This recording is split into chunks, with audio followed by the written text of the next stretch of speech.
Hi friends, ಎಲ್ಲರಿಗೂ ನಮಸ್ಕಾರ. Department of posts ಅಂದ್ರೆ ಅಂಚೆ ಇಲಾಖೆ. ಈ ಅಂಚೆ ಇಲಾಖೆಯಲ್ಲಿ ಗ್ರಾಮೀಣ ಡಾಕ್ ಸೇವಕ ಅಂತ ಹುದ್ದೆಗಳ ಖಾಲಿ ಇರುವಂಥದ್ದು. ಈ ಹುದ್ದೆಗಳ ನೇಮಕಾತಿಗಾಗಿ ಅಧಿಸೂಚನೆ ಹೊರಡಿಸಿರುವಂಥದ್ದು. ಅಧಿಸೂಚನೆಯ ಸಂಪೂರ್ಣ ಮಾಹಿತಿ ಈ ವಿಡಿಯೋದೊಳಗದ, ಹಾಗಾಗಿ ವಿಡಿಯೋ ಕೊನೆ ತನಕ ನೋಡ್ರಿ. Branch post master, assistant branch post master, ಆಮೇಲೆ ಗ್ರಾಮೀಣ ಡಾಕ್ ಸೇವಕ್ ಅಂತ 3 ರೀತಿಯ ಹುದ್ದೆಗಳು ಖಾಲಿ ಇರುವಂಥದ್ದು. ಈ ಹುದ್ದೆಗಳಿಗೆ ಇಲ್ಲೊಂದು ಅಫೀಸಿಯಲ್ ವೆಬ್ಸೈಟ್ ಕೊಟ್ಟಾರ ನೋಡ್ರಿ. ಈ ಅಫೀಸಿಯಲ್ ವೆಬ್ಸೈಟ್ಗೆ ಹೋಗಿ ಆನ್ಲೈನ್ ಮುಖಾಂತರ ಅರ್ಜಿ ಸಲ್ಲಿಸಬೇಕು. ಅರ್ಜಿ ಸಲ್ಲಿಸ್ಲಾಕ್ ಪ್ರಾರಂಭ ದಿನಾಂಕ ಫೆಬ್ರವರಿ 10, 2025. ಅರ್ಜಿ ಸಲ್ಲಿಸ್ಲಾಕ್ ಕೊನೆಯ ದಿನಾಂಕ ಮಾರ್ಚ್ 3, 2025 ಆಗಿರ್ತದೆ. ಅರ್ಜಿ ಸಲ್ಲಿಸುವಂತ ಸಂದರ್ಭದಲ್ಲಿ ಏನಾದರೂ ತಪ್ಪಾಗಿ ಅಂದ್ರೆ ಬೈ ಮಿಸ್ಟೇಕ್ ತಪ್ಪಾಗಿ ಅರ್ಜಿ ಸಲ್ಲಿಸಿದ್ರಿ ಅಂತ ತಿಳ್ಕೊಳ್ರಿ. ಅಂದ್ರೆ ಅಪ್ಲಿಕೇಶನ್ ತಪ್ಪಾಗಿ ಸಬ್ಮಿಟ್ ಮಾಡಿದ್ರಿ ಅಂತ ತಿಳ್ಕೊಳ್ರಿ. ನಿಮ್ದು ಅಪ್ಲಿಕೇಶನ್ ಅನ್ನ ಎಡಿಟ್ ಮಾಡ್ಕೊಳ್ಬಹುದು. ಆ ಎಡಿಟ್ ಮಾಡಕ್ ಮಾರ್ಚ್ 6ರಿಂದ ಮಾರ್ಚ್ 8 ತನಕ ಸಮಯಾವಕಾಶ ನೀಡಿರುವಂಥದ್ದು. ಈ ಒಂದು ದಿನಾಂಕದೊಳಗೆ ಅಂದ್ರೆ ಈ 3 ದಿನದೊಳಗಾಗಿ ನಿಮ್ದು ಅಪ್ಲಿಕೇಶನ್ ನಲ್ಲಿ ಆಗಿರುವಂತ ತಪ್ಪನ್ನ ತಿದ್ದುಪಡಿ ಮಾಡ್ಕೊಳ್ಬಹುದು ಸ್ನೇಹಿತರೆ. ನೆಕ್ಸ್ಟ್, ಈ ಹುದ್ದೆಗಳೇನದವಲ್ಲ ಸ್ನೇಹಿತರೆ, ಇವು ಕೇಂದ್ರ ಸರ್ಕಾರದ ಖಾಯಂ ಹುದ್ದೆಗಳಲ್ಲ ಸ್ನೇಹಿತರೆ. Not regular employees of the department or central government. ಈ ಹುದ್ದೆಗಳು ಕೇಂದ್ರ ಸರ್ಕಾರದ ಖಾಯಂ ಹುದ್ದೆಗಳಲ್ಲ ಸ್ನೇಹಿತರೆ. ಇವಾಗ ಅಂಚೆ ಇಲಾಖೆಯಲ್ಲಿನ ಪೋಸ್ಟ್ ಮ್ಯಾನ್ಗೆ ಯಾವ ರೀತಿ ಸ್ಯಾಲರಿ ಇರ್ತದ, ಆಮೇಲೆ ಯಾವ ರೀತಿ ಅಲವೆನ್ಸಸ್ ಆಗಿರ್ಬೋದು, ಆಮೇಲೆ ಫೆಸಿಲಿಟಿಗಳಾಗಿರ್ಬೋದು, ಆ ಎಲ್ಲ ಫೆಸಿಲಿಟಿಗಳು ಈ ಹುದ್ದೆಗಳಿಗೆ ನೀಡಂಗಿಲ್ಲ ಸ್ನೇಹಿತರೆ. ಒಮ್ಮೆ ಆಯ್ಕೆ ಆದ್ಮೇಲೆ ನಿಮಗೆ ಹುದ್ದೆಯಿಂದ ತೆಗೆಯುವುದಿಲ್ಲ.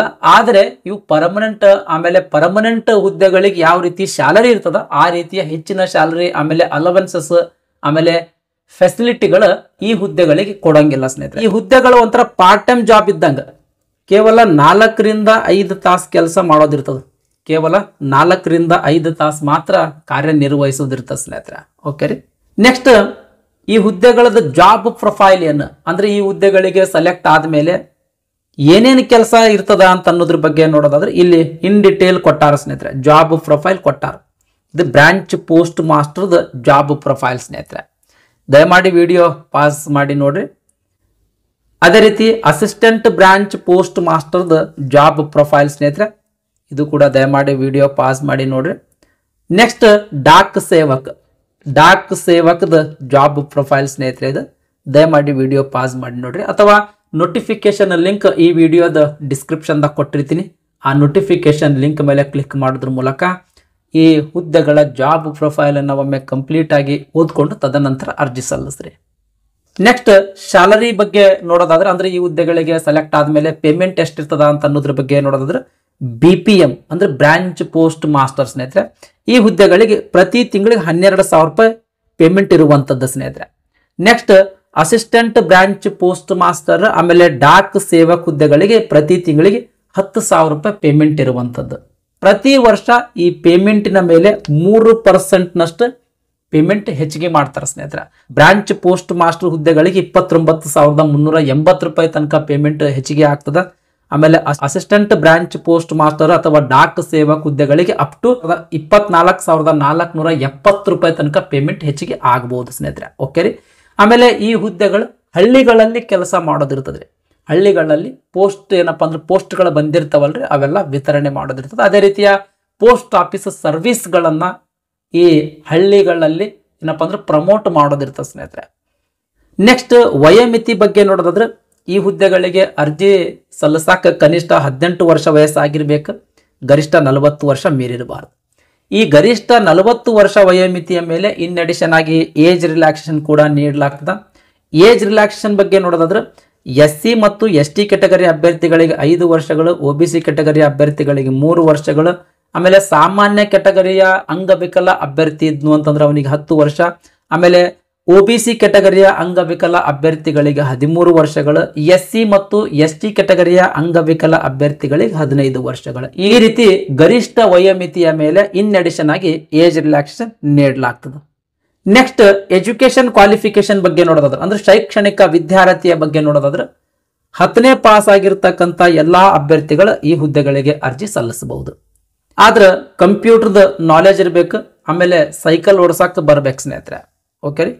ನೆಕ್ಸ್ಟ್, ಸೆಲೆಕ್ಷನ್ ಪ್ರಾಸೆಸ್ ಬಗ್ಗೆ ನೋಡೋದಾದ್ರೆ ಅಂದ್ರೆ ಈ ಹುದ್ದೆಗಳಿಗೆ ಅರ್ಜಿ ಹಾಕಿದ ಮೇಲೆ ಯಾವ ರೀತಿ ನೇಮಕಾತಿ ಮಾಡ್ಕೊಳ್ತಾರ ಅಂತ ಅನ್ನೋದ್ರ ಬಗ್ಗೆ ನೋಡೋದಾದ್ರೆ ಮೆರಿಟ್ ಆಧಾರದ ಮೇಲೆ ನೇಮಕಾತಿ ಮಾಡ್ಕೊಳ್ತಾರೆ. ಮೆರಿಟ್ ಆಧಾರದ ಮೇಲೆ ನೇಮಕಾತಿ ಮಾಡ್ಕೊಳ್ತಾರೆ. ಅಂದ್ರೆ 10ನೇ ತರಗತಿಯಲ್ಲಿ ಅತಿ ಹೆಚ್ಚು ಅಂಕ ಗಳಿಸಿರ್ತಕ್ಕಂಥ ಅಭ್ಯರ್ಥಿಗಳನ್ನ ನೇಮಕಾತಿ ಮಾಡ್ಕೊಳ್ತಾರೆ. 10ನೇ ತರಗತಿಯೊಳಗ ಅತಿ ಹೆಚ್ಚು ಅಂಕ ಗಳಿಸಿರ್ತಕ್ಕಂಥ ಅಭ್ಯರ್ಥಿಗಳದ್ದು ಒಂದು ಶಾರ್ಟ್ ಲಿಸ್ಟ್ ಮಾಡ್ತಾರೆ. ಅವರಿಗೆ ಡಾಕ್ಯುಮೆಂಟ್ ವೆರಿಫಿಕೇಶನ್ಗೆ ಕರೀತಾರೆ. ಡಾಕ್ಯುಮೆಂಟ್ ವೆರಿಫಿಕೇಶನ್ ಸಮಯದಲ್ಲಿ ಯಾವ್ಯಾವ ಡಾಕ್ಯುಮೆಂಟ್ಗಳು ವೆರಿಫೈ ಮಾಡ್ತಾರ ಅಂತ ಅನ್ನೋದ್ರ ಬಗ್ಗೆ ನೋಡೋದ್ರೆ ಇಲ್ಲಿ ಕೊಟ್ಟಾರ ನೋಡಿ ಸ್ನೇಹಿತರೆ. Mark sheet, identity proof, caste certificate, ಆಮೇಲೆ PWD ಸರ್ಟಿಫಿಕೇಟ್, ಅಂದ್ರೆ ಇನ್ ಕೇಸ್ ನೀವು ಅಂಗವಿಕಲ ಅಭ್ಯರ್ಥಿ ಇದ್ರಿ ಅಂದ್ರೆ ಅದಕ್ಕೆ ಸಂಬಂಧಿಸಿದಂತ ಸರ್ಟಿಫಿಕೇಟ್, ಆಮೇಲೆ EWS ರಿಸರ್ವೇಶನ್ ಕೋರಿದ್ರಿ ಅಂದ್ರೆ ಅದಕ್ಕೆ ಸಂಬಂಧಿಸಿದಂತ EWS ಸರ್ಟಿಫಿಕೇಟ್, ಆಮೇಲೆ ಇನ್ ಕೇಸ್ ನೀವೇನಾದ್ರೂ ಟ್ರಾನ್ಸ್ಜೆಂಡರ್ ಅಂತ ರಿಸರ್ವೇಶನ್ ಕೋರಿ ಅರ್ಜಿ ಸಲ್ಲಿಸಿದ್ರಿ ಅಂತಂದ್ರೆ ಟ್ರಾನ್ಸ್ಜೆಂಡರ್ ಸರ್ಟಿಫಿಕೇಟ್, ಆಮೇಲೆ date of birth proof. Next most important medical certificate. ಯಾವುದೇ ಗವರ್ಮೆಂಟ್ ಹಾಸ್ಪಿಟಲ್ ನಿಂದ ಪಡೆದಿರ್ತಕ್ಕಂಥ ಮೆಡಿಕಲ್ ಸರ್ಟಿಫಿಕೇಟ್ ನಿಮ್ ಕಡೆ ಇರ್ಬೇಕು ಸ್ನೇಹಿತರೆ. ಇದನ್ನು ಕೂಡ ವೆರಿಫೈ ಮಾಡ್ತಾರೆ ಸ್ನೇಹಿತರೆ. ಇವಿಷ್ಟು ಡಾಕ್ಯುಮೆಂಟ್ಸ್ಗಳು ನಿಮ್ ಕಡೆ ಇರಬೇಕು. ನೆಕ್ಸ್ಟ್ ಬ್ರಾಂಚ್ ಪೋಸ್ಟ್ ಮಾಸ್ಟರ್ ಅಂತ ಹುದ್ದೆಗಳಿಗೆ ಸೆಲೆಕ್ಟ್ ಆದ್ಮೇಲೆ 30 ದಿನ ಸಮಯಾವಕಾಶ ಇರ್ತದ್ರಿ. 30 ದಿನದೊಳಗೆ ನೀವು ಆ ಹುದ್ದೆಗೆ ಜಾಯಿನ್ ಆಗಬೇಕು. ಜಾಯಿನ್ ಆದ್ಮೇಲೆ 3 ದಿನ ಟ್ರೈನಿಂಗ್ ಕೊಡ್ತಾರೆ. ಅಂದ್ರೆ ಯಾವ ರೀತಿ ಅಕಮಡೇಷನ್ ಇರಬೇಕು ಅಂದ್ರೆ ಪೋಸ್ಟ್ ಆಫೀಸ್ ಒಂದು ರೂಮ್ ಈ ಬ್ರಾಂಚ್ ಪೋಸ್ಟ್ ಮಾಸ್ಟರ್ಗೆ ಸೆಲೆಕ್ಟ್ ಆಗಿರ್ತಕ್ಕಂಥ ಅಭ್ಯರ್ಥಿಗಳನ್ನೇ ಕೊಡಬೇಕಾಗ್ತದ. ಅದ್ರದ್ದು ಸೈಜ್ ಏನು ಅಂತ ಅನ್ನೋದಕ್ಕೆ ಸಂಬಂಧಿಸಿದಂಗೆ ಪ್ರತಿಯೊಂದು ಮಾಹಿತಿ ಈ ಟ್ರೈನಿಂಗ್ ದೊಳಗೆ ಕೊಡ್ತಾರ. ಆ ಟ್ರೈನಿಂಗ್ ದೊಳಗೆ ಏನು ಕೊಟ್ಟಿರ್ತಾರ ಅದ್ರ ಪ್ರಕಾರ ಈ ಅಕಮಡೇಷನ್ ಅರೇಂಜ್ ಮಾಡಬೇಕಾಗ್ತದೆ ಸ್ನೇಹಿತರೆ. ನೆಕ್ಸ್ಟ್ ABPM ಆಮೇಲೆ ಡಾಕ್ ಸೇವಕ್ ಹುದ್ದೆಗಳಿಗೂ ಕೂಡ ಸೇಮ್ ಸ್ನೇಹಿತರೆ. ಈ ಹುದ್ದೆಗಳಿಗೆ ಸೆಲೆಕ್ಟ್ ಆದ್ಮೇಲೆ 30 ದಿನ ಸಮಯಾವಕಾಶ ಇರ್ತದ. 30 ದಿನದ ಒಳಗಡೆ ನೀವು ಆ ಹುದ್ದೆಗಳಿಗೆ ಜಾಯಿನ್ ಆಗ್ಬೇಕು ಸ್ನೇಹಿತರೆ. ಇನ್ ಕೇಸ್ ಜಾಯಿನ್ ಆಗ್ಲಿಲ್ಲ ಅಂತಂದ್ರೆ ನಿಮ್ದು ಹುದ್ದೆ ಕ್ಯಾನ್ಸಲ್ಡ್ ಮಾಡಿ ಬೇರೆ ಅಭ್ಯರ್ಥಿಯನ್ನ ನೇಮಕಾತಿ ಮಾಡ್ಕೊಳ್ತಾರೆ.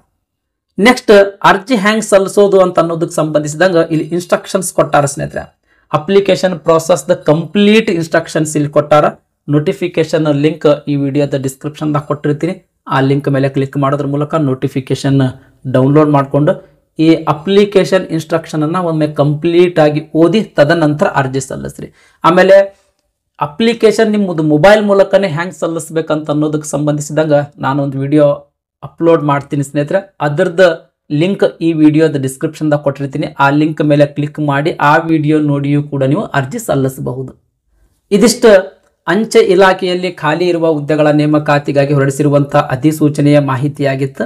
ಈ ವಿಡಿಯೋ ನಿಮಗೆ ಇಷ್ಟ ಆಗಿತ್ತು ಅಂದ್ರೆ ದಯಮಾಡಿ ಲೈಕ್ ಬಟನ್ ಮೇಲೆ ಪ್ರೆಸ್ ಮಾಡ್ರಿ. ಅದೇ ರೀತಿ ನಿಮ್ಮ ಫ್ರೆಂಡ್ಸರಿಗೂ ಕೂಡ ಶೇರ್ ಮಾಡ್ರಿ ಅಂತ ವಿನಂತಿಸಿಕೊಳ್ತಾ ಇವತ್ತಿನ ವಿಡಿಯೋ ಮುಗಿಸ್ತಾ ಇದ್ದೀನಿ. ಧನ್ಯವಾದಗಳು.